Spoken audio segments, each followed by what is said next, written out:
ओम नमः शिवाय। मैं मास्केश्वर।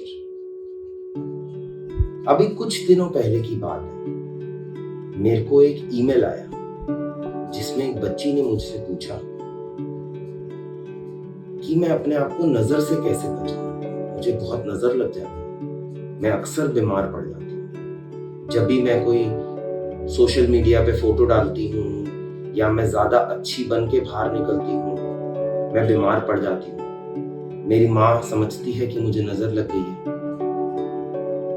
मैंने अपने हाथ में काला धागा भी पहना है और वो ईवल आई भी।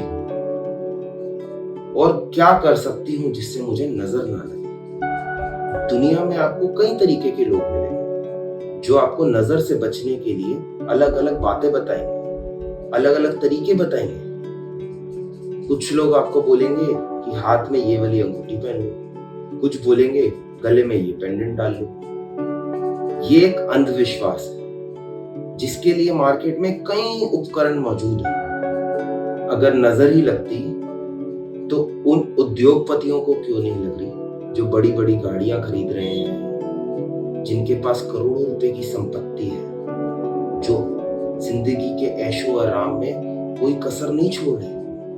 उनका ऐशो आराम दुनिया को दिखता है, उनको क्यों नहीं लग रही नजर। लोगों से अक्सर ऐसा सुना कि मैंने एक नई गाड़ी खरीदी, मैं अपने दोस्तों के साथ बाहर गया, सबने मेरी गाड़ी देखी, घर आया तो मैं बीमार पड़ गया।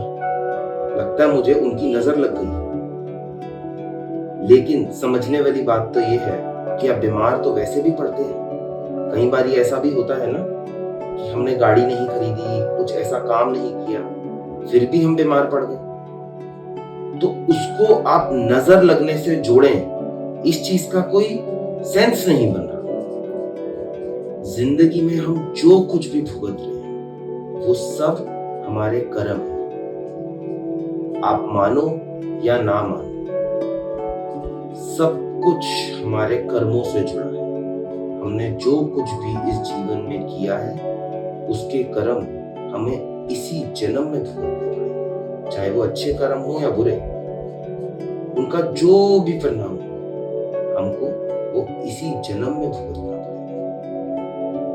हम जाने अनजाने में ऐसी कई गलतियां कर देते हैं जिनका परिणाम हमें भुगतना ही पड़ेगा। एक किसान की फसल का टुकड़ा अगर हवा से दूसरे किसान की फसल में मिल जाए तो दूसरे किसान को उसका भी हिसाब देना पड़ेगा। अब देखा जाए तो इसमें उस किसान की कोई गलती भी नहीं है। ये तो प्रभु ने किया है, प्रकृति ने किया है।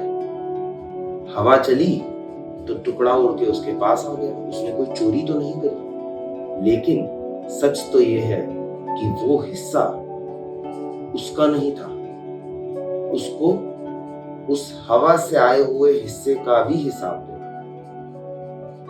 तो बस अच्छे कर्म करते चलो, प्रार्थना करो, ध्यान लगाओ यानी मेडिटेशन करो। ये सब करने से आपको जिंदगी में एक शक्ति मिलेगी, पॉजिटिविटी मिलेगी, आपको साहस मिलेगा जो आपको जिंदगी में आगे बढ़ने में साथ देगा, आपको जिंदगी जीने का एक नया नजरिया देगा।